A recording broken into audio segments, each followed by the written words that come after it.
Hey, welcome to another episode of the DTC Insider podcast. I'm Roisentul, your host, and today I'm going to interview Scott Brown and Tim Swindle, founders of PaddleSmash, a new outdoor game that combines the best elements of pickleball and spikeball. Hey guys, thanks for being here on the show. Thanks for having us, Brian. Thank you. Yeah, my pleasure. Before we get started, I wanted to quickly give a shout out to Mariah Persons at Malomo for making the intro. So Mariah, thank you a lot. So please, why don't you tell me and the audience what PaddleSmash is about? PaddleSmash is a new outdoor backyard game that combines the best elements of two very popular games. One would be pickleball, which in the US, it's the fastest growing sport. And for those not familiar at all, look it up, but it's basically kind of imagine a shrunken down version of tennis, but with jumbo-sized ping pong paddles. So that's pickleball. And then you combine that with round net. A lot of people know that as spike ball, but round net is playing around a centralized base, working with teammates to bump, set, and smash a ball back into the center. Our game combines some of the best elements of both. So you're playing with pickleball paddles and a pickleball, working with your teammate around a base unit, trying to bump, set, and smash the ball back in. And how did you come up with the idea, if I can ask? Sure. So Scott and I have a history in the toy and game industry. We've been in it for collectively, 20 years at this point. And previously had owned different companies within the toy and game space. I had a physical board game that I launched, and Scott owned a series of retail shops that he was the first retailer to carry my game. And so that's how we met. And then from there, we both went off and sold our companies respectively. But we really enjoyed working with each other and kind of wanted to do, work on a project together. And Scott is a massive pickleball player. And so we were just toying around with, what we could do within that space. We didn't want to be just another pickleball paddle company or equipment company or apparel company. And so what was something that was tangential to pickleball that we could launch? And we had basically sketched up something very similar to what is PaddleSmash, and ended up fortuitously meeting a inventor not too far from where Scott's located in Utah, who had designed and created a prototype of what is now PaddleSmash. So the ether was just kind of telling us this was a project that we needed to pursue, is something that we had kind of come up together just on paper together. And then we met somebody who had also, created this prototype. And so we went out and played the prototype, kind of instantly fell in love with it, and knew this was something that we wanted to take to market. Awesome. Whenever someone launches a new product, I'm always curious about the idea validation story. So how did you know, besides what you just said, that this was something that was going to be a success, something that, I don't know, you should go all in, right? How did you get the first few customers? How do you collect the feedback, etc.? Yeah, I think there's ways to have a good sense, and then there's ways to definitely not find out if you have a good idea. And I'll talk about a little bit of both of those. So for us, part of it was that the universe seemed to be telling us, pickleball, massive trend. Spikeball, one of the biggest success stories in backyard games over the last 10 years. It's a good idea to create products that can ride the coattails of trends, especially when you can come up with a product that is not a direct competitor to some of the products that already exist in that trend. And so that's what we saw as an opportunity, is a way to kind of ride the coattails without being a knockoff of something that's already out there. So one of the things we did was, when Tim flew out to test out the game, we wanted to immediately put it in front of people and get a sense as to whether or not it resonated. One of the things I would recommend not doing when you're trying to find out if you're friends and family. One of the things I've seen is that friends and family have a really hard time giving you the honest truth. And so when you show it to them, they'll almost always say, well, I like it. Yeah, it's good. They don't want to hurt your feelings. And so always, when I'm presenting an idea, even if it's my own idea, I present it as if it's not my own. So we went to these local courts, and it really wasn't my idea, although we had been thinking about it. But for the purposes of this, imagine it was my idea. I would go to these pickleball courts, and we set up the game outside of the courts, and people would come up to us and they would ask about it. I mean, it was like people were stopping mid-game to watch what we were doing. It was like bees to honey, like they just couldn't resist stopping and looking. And then they'd come over and ask us. And I've been around enough product now to kind of have a sense when a product can do that, there might be something there. So they'd come over and I'd say, hey, a friend of ours came up with this idea. We're trying to decide whether we like it or not. Help us decide. And so it immediately put people's guard down and their willingness to give us honest critique up. And so we then would play it together, and like they were giving us genuine feedback. And I'd say on the whole, it was very, very positive. We have one like fun story from that, which was that a guy that played with us left. And we're like, well, where did Alan go? And he shows up like 10 minutes later with his teenage son. And he's like, I had to show Dylan this product. I loved it so much. Dylan had to see it. And he's been one of our biggest and best customers since then. Honestly, I think he's responsible for selling a couple of dozen units to friends and family because it was just, it clicked with him. And we saw that over and over. And I think it's just getting it out into the world and letting people react to it in as honest of a way as possible is for us the best way we've found to get good feedback and decide whether an idea is worth pursuing. That's awesome. And correct me if I'm wrong, but I believe PaddleSmash has been around for 1 year now. Is that correct? Yes. Yeah, Okay. that's correct. A year. Yeah. First off, congrats. It seems like a lot happened in this year. So I would like to mention a few and get your input on each of them, okay? So first off, retail. Many companies in the first year many companies in the first year try to figure out many things, and many of the ones I know of, they don't even think about launching on retails or multiple channels, and you guys did. So I wanted to know why you decided to go into retail and how you pulled it off. Well, our initial plan was direct to consumer. So we built a Shopify website, built out an Amazon store, and the goal was basically just be direct to consumer for the first year or so, build up a track record, sales history, reviews, etc., have a story to tell to then take to retailers. We just, we are familiar with the retail landscape, not specifically sporting goods stores, which is who we are working with now, but other big retailers like Target, for instance. And their buying cycle is so far ahead of when things actually show up on shelves. It could be like a year or two of when they make a decision before it's actually going to be in stores. So we were just like, shoot, like it's going to just be a long time before we ever are in a big retailer, if that's the case.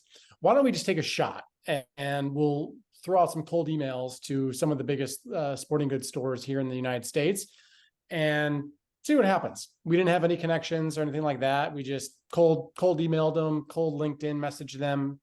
So we reached out to Dick's Sporting Goods, Shields, which is a big one in the US, and then Academy Sports. Well, much to our surprise, all three of them got back to us. And all three of them have said yes to kind of bury the lead here. So Dick's was an interesting one in particular. So Dick's is the biggest out of all of those. They have roughly 750 stores. We reached out in September of 22. So we were just about to launch, but we had not launched yet. We had no sales. They invited us to come visit them in Pittsburgh and to pitch them in person. So we went out there and they were like an immediate yes. And they said, you know what? We were thinking it would be for the following spring. So again, this is September 22. We thought we'd be going into stores like, call it April of 2023. They're like, we want these in stores for this Christmas. So we were like, oh, shoot. So we had to quickly scramble, order more additional units. And we ended up being on shelves at Dick's in early December of 2022. So that was a highly unusual situation, but one we were gladly ready to jump on. Nice. I can only imagine your faces when they told you that. Like, can you have Mhm. products ready for like, I don't know, a month from now? Yes, yes, of course. Right. Yeah, I will say, like, it was, they wouldn't do a full chain in that scenario. It was a test store Yeah. scenario, so like 20 stores. But even with 20 stores, I mean, they're doing pretty big volume. And so, it definitely caught us by surprise, but a welcome surprise.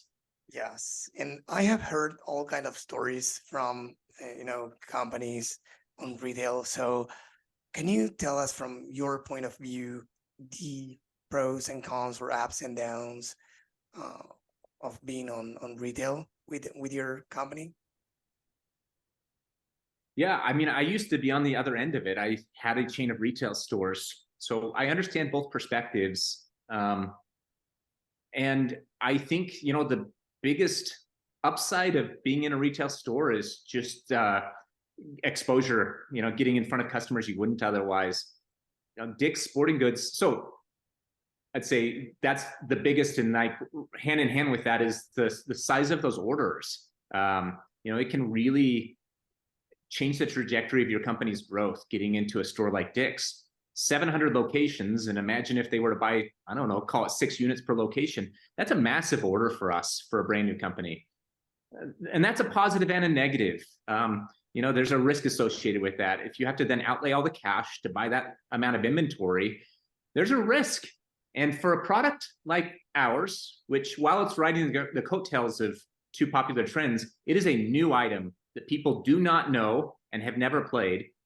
There's a risk getting out into the world that people just won't want to buy it. And ours is expensive too. So you add that factor in, and it's, will people walk by this on a retail shelf and be willing to part with their hard-earned money without having any awareness of it? So it's why our initial strategy was just direct to consumer. We wanted to build up a foundation of understanding and awareness of our product first.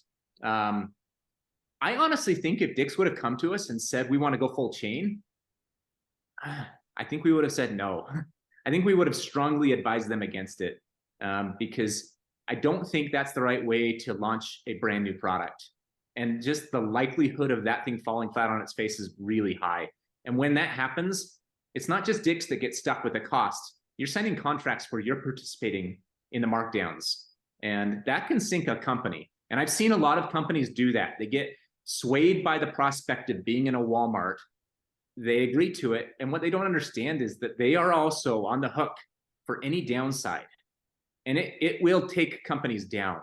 And so we weren't that eager to have it immediately out into the world.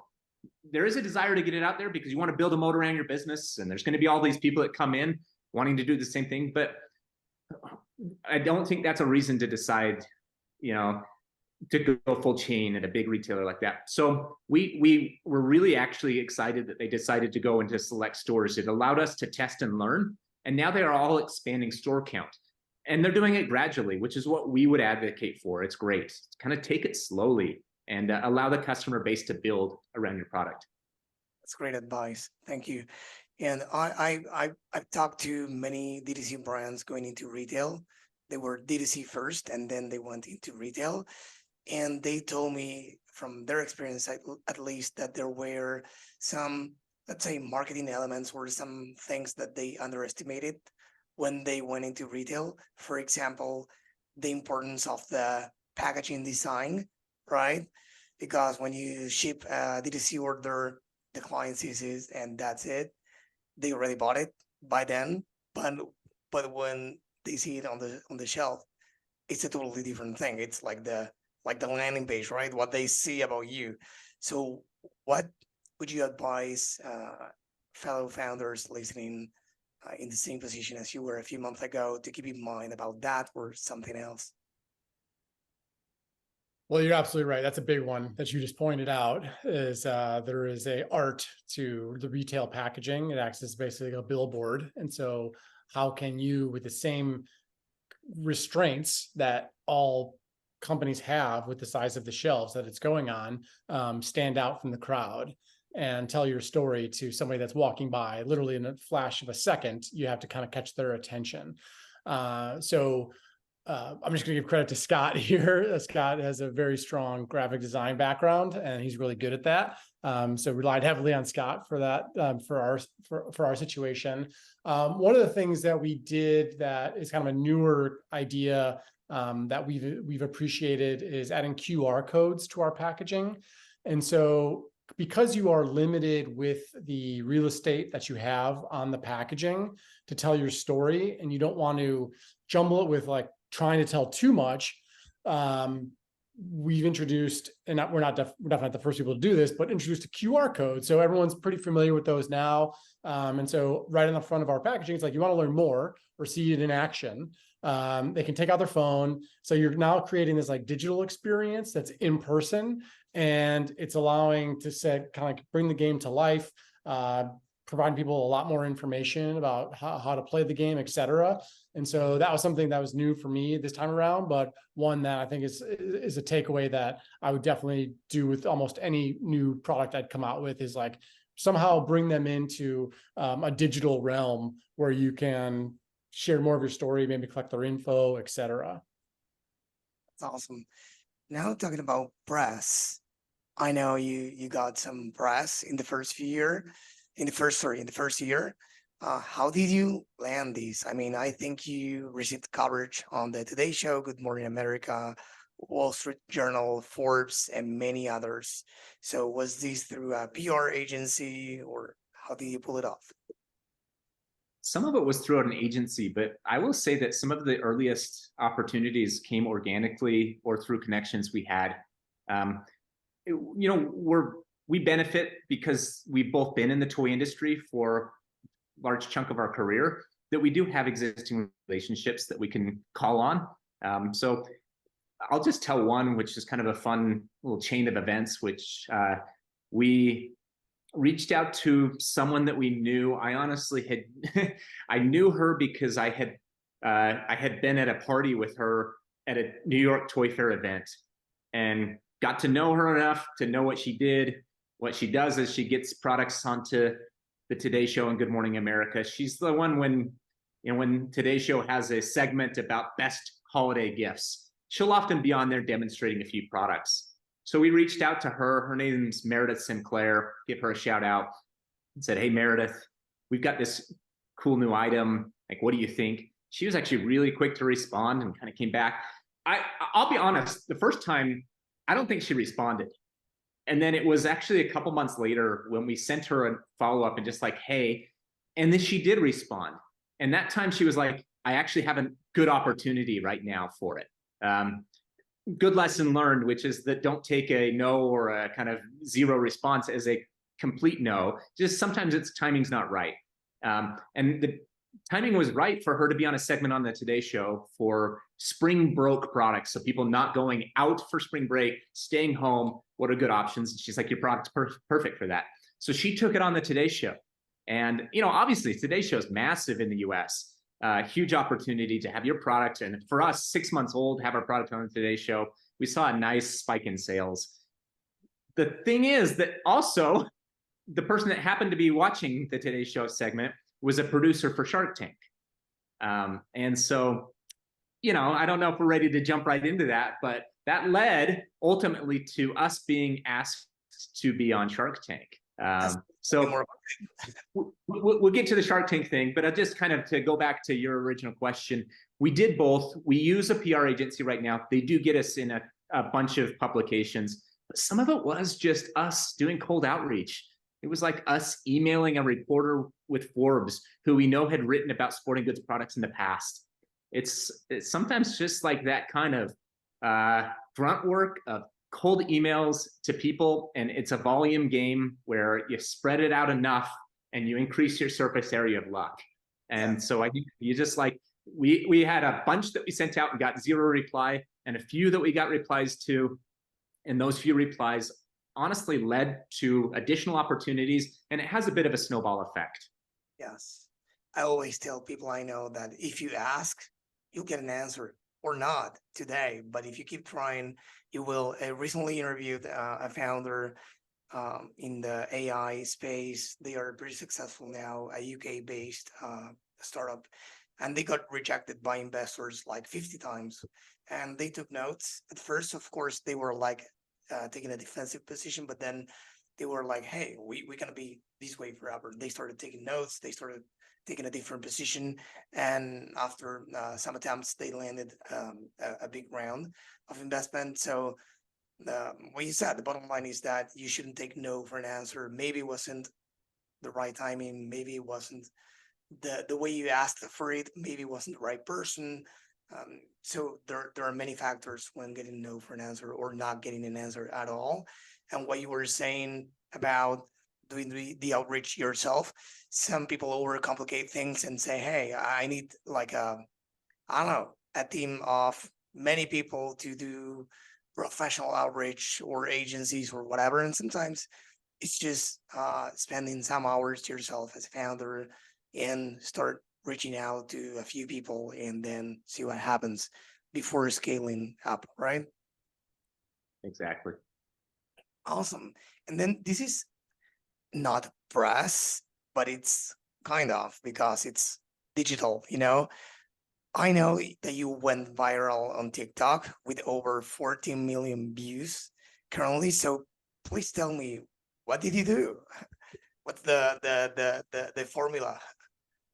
Sure. So Scott and I are, I would not say we're of the TikTok demographic. You know, we're a little older, but we know that it's an incredibly powerful platform and one that we wanted to have a presence on. And so, you know, we have social channels. We have a social presence on Facebook, Instagram, and TikTok. And quite frankly, our plan for TikTok is just like, let's just post videos on there. We don't really have much strategy. We have a like part-time intern who's in college who is familiar with TikTok that posts videos kind of on our behalf. And it was like, let's just show that fortunately with our product, it's a game and it's a game that looks really cool visually. So it's fun to watch it being played. And so that just makes for good content naturally. And so we just post videos on there, and we've tried getting a little fancier with the videos where we've done editing, we've added music or text, etc. The video that is in question here, the one in particular that went viral with the 14 million views, has none of that. It is just a shot on an iPhone, beautiful setting, a really cool point.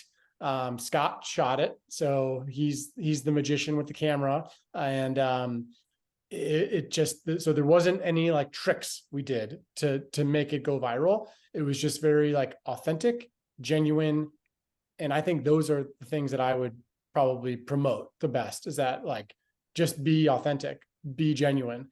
Don't try to like make it all tricked out, fancy, adding different graphics, etc.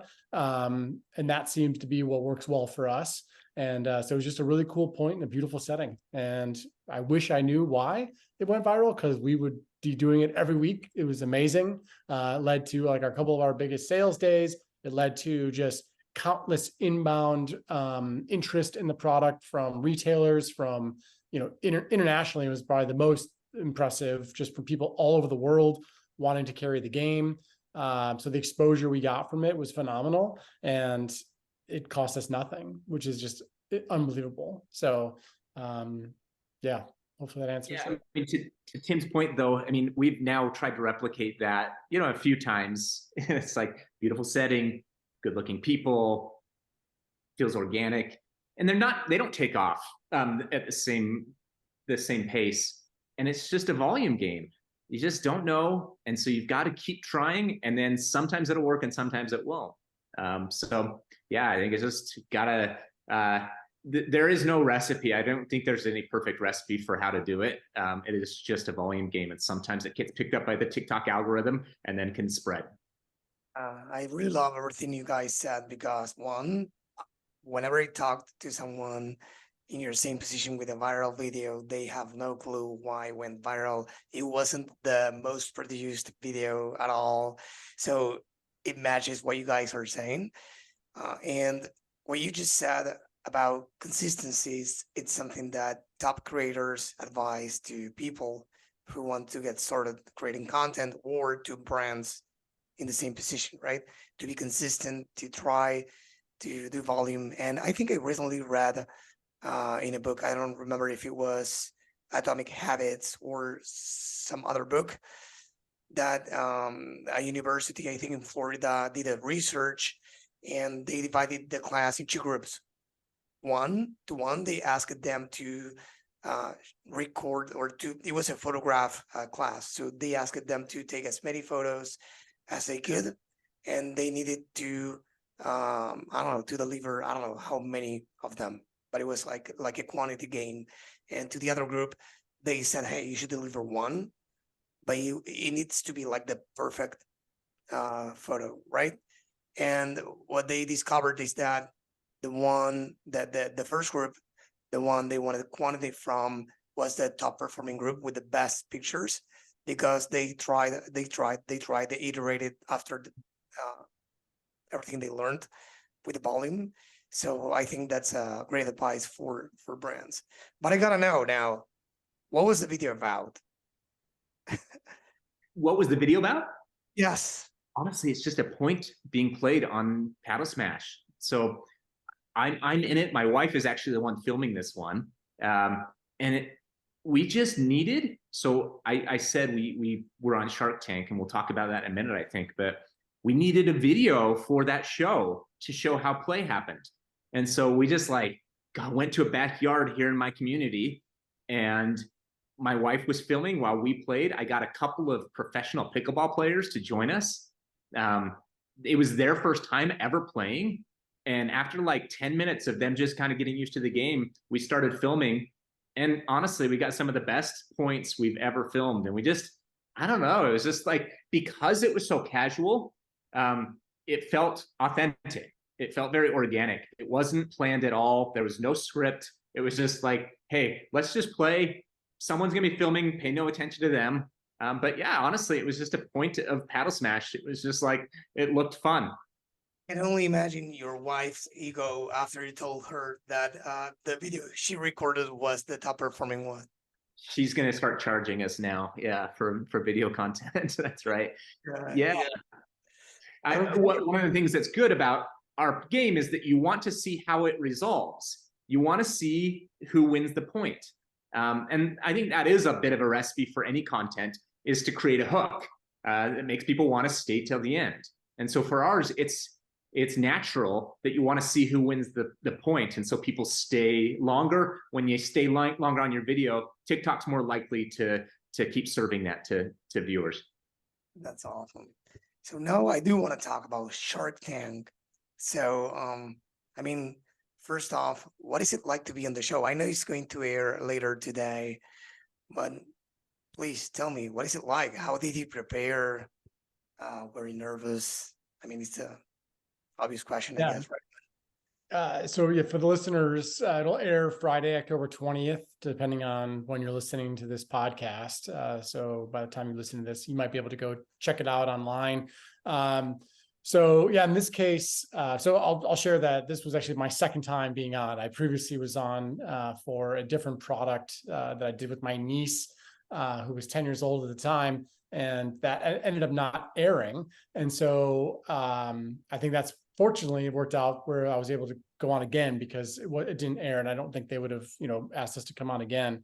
So in this instance, they had actually reached out to us to apply, which was a little bit unusual. But that gave us the confidence that, there was a good chance we were going to be able to go and shoot the episode. So we had to go through the application process. And then, they bring out to LA to shoot it. And again, I'm not sure exactly how much I can say or not, but yeah, we spent a couple of months basically preparing for it. You kind of have to come up with your skit, your pitch or whatever, and make it entertaining, of course, for television. And so it was, I'd say, like a very just cool experience. and one that, we'll kind of cherish and remember forever. And you'll have to wait and watch the episode to find out what happens. But I think I was a little more nervous than Scott to answer one of your questions. I don't know why. I just you would think because I'd already done it one time before, I would maybe be less, but Scott was calm, cool, and collected. And I was pretty nervous. But we had a blast with it. And I think we hopefully made for a good episode that people will enjoy watching. I can imagine, and correct me if I'm wrong, that you learned or some lessons. I don't know if a lot, but some lessons from even practicing and preparing for recording such a thing, and from recording the episode as well. So, did you learn something valuable from it besides having a great time? Of course, what did you learn, if anything, of course, from the experience? You definitely learn how to pitch your product very concisely. What you have to do, they have you film a video to talk about kind of you and your product. And I think our first swing at that was 20 minutes long. And they want you to bring it down to 10 minutes for that kind of pitch video. So then you start having to pay really close attention to what is the most important part of your story and what will resonate the most with people, and trim away the fat. And you start to in that exercise of trimming away the fat, you start to realize what's superfluous, what's a little unnecessary in the story, and what resonates the most. And ultimately on the show, you have 1 minute to pitch them. And so you've got to boil it down even further to the kind of 1 minute, what are the most essential facts about your game? And that's actually a fun exercise. It's probably a good exercise for anyone to do with their product, is think, if I had 20 minutes, what would I say? If I had 10, what would I say? And if I had 1, what would I say about my product? And when you can do that, I think it influences how you market. You think about your 20-second ads versus your 1 minute ads versus your long form ads, and what are the things you want to say. And if you can boil it down to kind of a 20-second ad, that's when you kind of know these are the key points that I should get across in a 20-second ad. So for us, I think that was a valuable exercise.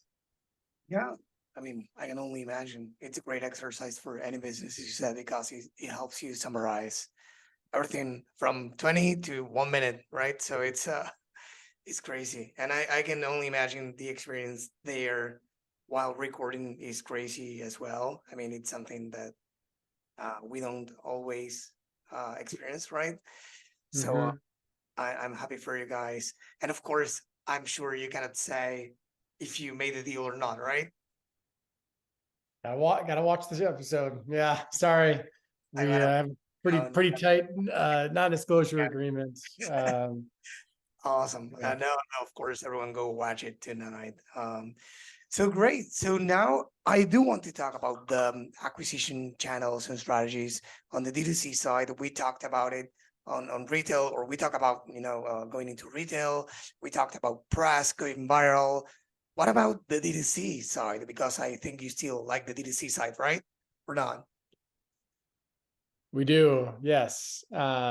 So the acquisition channels for us on the D2C side are, well, I'll start with Amazon. So because Amazon's kind of become our largest channel from the DTC side. And actually, I have a question. Do you count Amazon as DTC? I do, at least. You do? Okay. So do we, but we've talked to people before that don't. And so I just was curious about your definition. I mean, but it's direct to consumer. Why? Yeah, I agree. I mean, I guess in this case, you don't really get to know your consumer like you do if you're controlling the channel, specifically through your website. And so that could be the difference maker there, where you're not getting their data.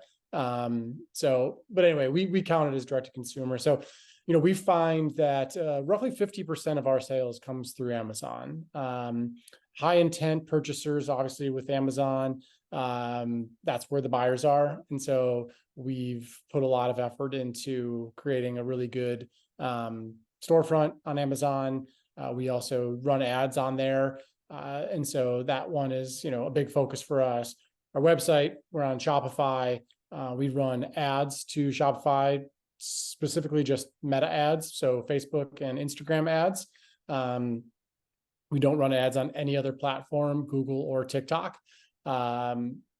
So what we've found is there's like a halo effect with the ads we run to our website that are ultimately purchasing on Amazon.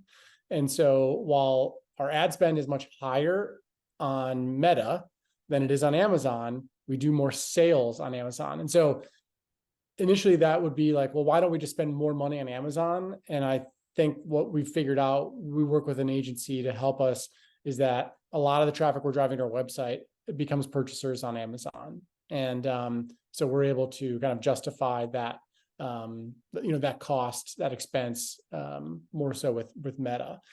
And so that's largely how we're doing. We obviously have like PR stuff, some of the different shows we've been on, the articles we've been on. We have a social media presence, so things like when TikTok happens, that creates a ton of activity on our direct-to-consumer channels. That's basically it. We've got some stuff we're going to be working on in the future. I can talk to that a little bit. We're working closely with like PE teachers, so physical education teachers. That's where we're finding the opportunity for some like a big channel. We actually look at it as like a marketing channel, because they provide a lot of services for us, basically. So the schools, they purchase the game, and then they in turn become our teachers of the product to kids who, if they enjoy playing it at school, will go and purchase it for homes. So we think schools are going to be one of our biggest marketing channels moving forward, and it's something that we're putting a lot of effort into right now. Yeah, I mean, they are like, I don't know if ambassadors, but they are they care about the product one way or another, right? Yeah. Yep. They're I mean, we have some cool stories too. So we get a lot of inbound from PE teachers, and we had one that reached out and she's like, hey, I'd love to introduce my classroom to this. Do you guys have a curriculum? And we don't. And so, we apologize. And she's like, well, I'll write one for you. And we're like, what? So this lady, Laura, she went and wrote like a 12-page curriculum that we can now share with PE teachers when they reach out to ask about like, what are the skills that kids are learning? How do you teach this game? How do you do like in a progressive fashion, like at the time periods that they have? Just kind of like lays it all out for any PE teacher that's going to want to introduce our game to their classroom. She did this all. I mean, we're trying to pay her and she won't accept money. And so it's just one of these wild stories that we've had in our short history so far that we'll look back on hopefully and get a good chuckle out of, because it's been pretty fun. Great to get those reactions from your own customers, right? Mm-hmm. Yeah. Let your customers become your fans and your biggest marketers, right? Yes, that's awesome.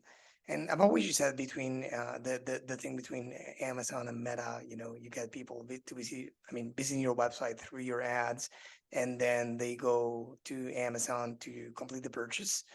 I think we do have, by the way, the newsletter of the DTC Insider.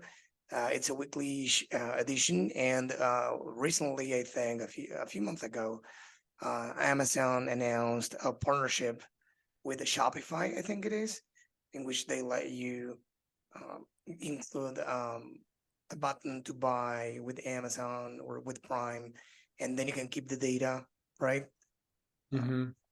That's good because people can buy on Amazon, but also you can keep the data about your customers for those who prefer to buy on that platform. So that's great.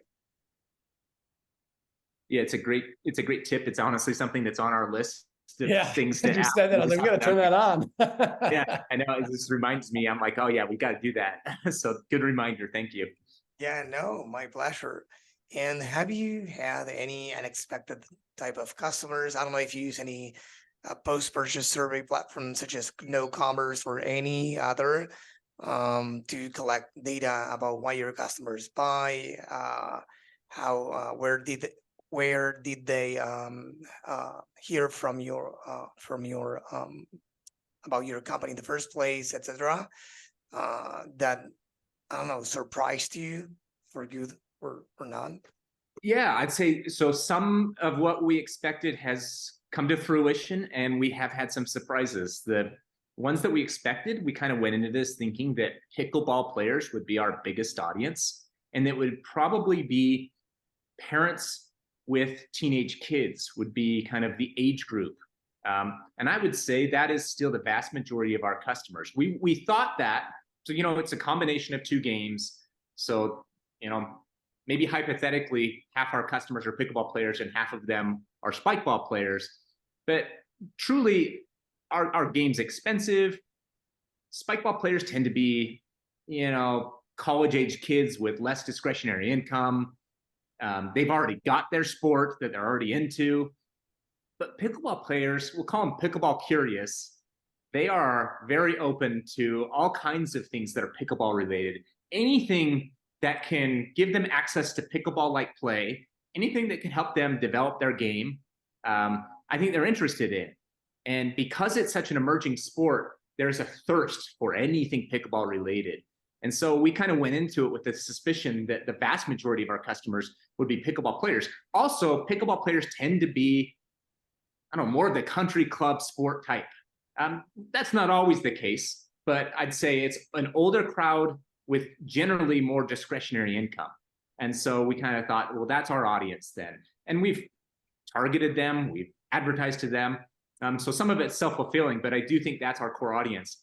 But then we have been surprised. I'd say the biggest surprise was we got an inbound from a gentleman who distributes into the Amish community. Are you familiar with that religious group, Yes. Brian? Okay, so the Amish, there's a spectrum for kind of the level of orthodoxy, but most do not use technology. This gentleman does. He reached out to us via email and said, I sell into a bunch of shops throughout the Midwest of the United States that are serving the Amish community. And I'd love to kind of represent your game and sell it in.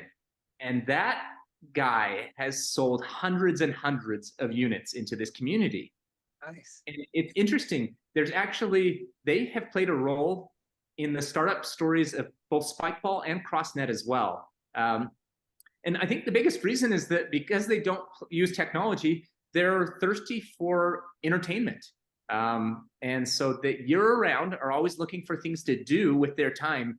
And because I do use technology and my kids do, we always have, our entertainment tends to be a screen. But when you remove that as an option, then you are very eager to find things that are really fun that are off screen. And so that community can actually really help boost the sales of a business. We've done great with them, and it's been really fun to see it grow with that community, something that we didn't anticipate. That makes sense. I mean, it's a great surprise, and yeah, it's something that I think every brand, if they dig deeper into their customers, into some questions that most companies don't even ask to their customers, why they buy the products, if it's for them or for somebody else, you can actually improve the communication. You can reach out to different people. You can improve the messaging. You can do all kind of things if you know who you are talking to, right? So that's awesome. And I'll add that the Amish community is a very tight-knit community where word spreads quickly. And I'd say that that's also a smart thing to think about, is to find an audience that has a community that is tight-knit, where word can spread fast. I live in Utah, also a very religious community, and it's a place where a lot of businesses come to start because it does tend to kind of work through word of mouth. That viral spread can be sped up. So to kind of be thoughtful about where you launch your product and try and pinpoint communities where that viral spread can be accelerated. Guys, I wanted to thank you for your time and all the great advice you gave me and the audience. I really had a great time. But before we go, I wanted to ask you a question. I always put together a list of books mentioned on the show every year. So I always love reading, but I don't know what to read next. So I started this because I wanted to get more book recommendations from the guests. So, and then I found that the audience was interested in the same, right? So do you have by any chance any book to recommend to the audience that you loved? Yes.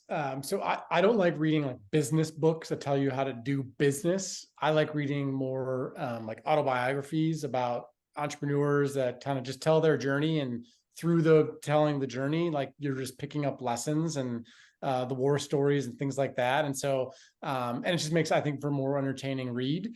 And so one that really stands out to me was Shoe Dog, the story of Nike by Phil Knight. Just one of those, I couldn't put it down. Fascinating story. Obviously still like this enduring brand that is doing incredibly well even today. But just like how they got off the ground and telling it through his eyes of those early days of building Nike. It's just a fascinating story and a really good book. I love those stories too. So yeah, thank you for Mhm. recommending that one. What about you, Scott? Do you have any? Yeah, mine is purely a business book telling you how to do business, but it's specifically marketing. It's called This Is Marketing. It's Seth Godin. So you know, Seth Godin, prolific writer, many books. This one's clicked with me the most. They're pretty bite-sized. They're smaller books.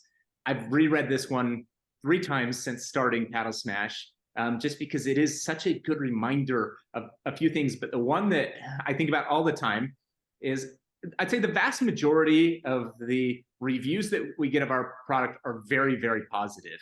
But every once in a while, and I'd say like on social media daily, there's just these trolls that come in and just want to say really mean things about what you're doing. And he just really reiterates in that book that your product is not going to be for everyone. And in fact, it shouldn't be for everyone, because if you're trying to be for everyone, you're going to be for no one. And I think about that every time I read a hater comment or a hater review. Okay, the hater reviews we take seriously. We value that feedback. We want to address it. The hater comments on social media where this is a stupid game, what a waste of time. I would read those, and it could sometimes like ruin my day. And I just have a little bit of a mantra around it where it's, my product's not for everyone. My product's not for everyone. And it really helps me. That book is a great reminder of that. You're thinking, and he has been so successful, and he just kind of talks through all these brands and how they address a specific audience. They're not for everyone, and that has led to their success. And it's just a good reminder to me that my product isn't for everyone and shouldn't be for everyone. I guess having, let's say, or being exposed to haters, it's actually a good indicator that you're in the radar of a lot of people, right? I think that brands that don't have haters or don't get those comments, probably they don't have a big enough audience, right? I don't know if it's a rule of thumb, but I would say in most cases, every brand we know has negative reviews, negative comments. We run ads. I have an agency and we run ads, and we get negative comments in many of the ads we run for our clients. That's a normal thing, you know. There are more controversial topics than others. In your case, it's just people who are boring and they are bored and they just want to comment bad things about. But again, you get a sense on whether that's your customer or not. If they are not for them and they are not for you, why bother, right? Yeah, I think I tend to either don't reply or reply with, sounds like we're not a fit for you. Have a great day. You know, it's just, we're not a fit. Yeah. Okay. Awesome. So again, I had a really good time with you guys. I think you delivered a lot of value, a lot of lessons learned in your journey, not only in your journey with PaddleSmash, but in your, I don't know how many you said, 20 something years. So that's awesome.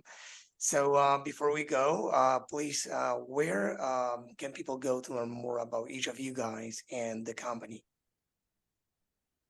Well, on Friday, October 20th, they can go to ABC and watch Shark Tank. But otherwise, you know, for sure, our website's probably the best place. PaddleSmash.com. you can learn, more about the product and us, and that would be the best place to point people. Awesome. That's great.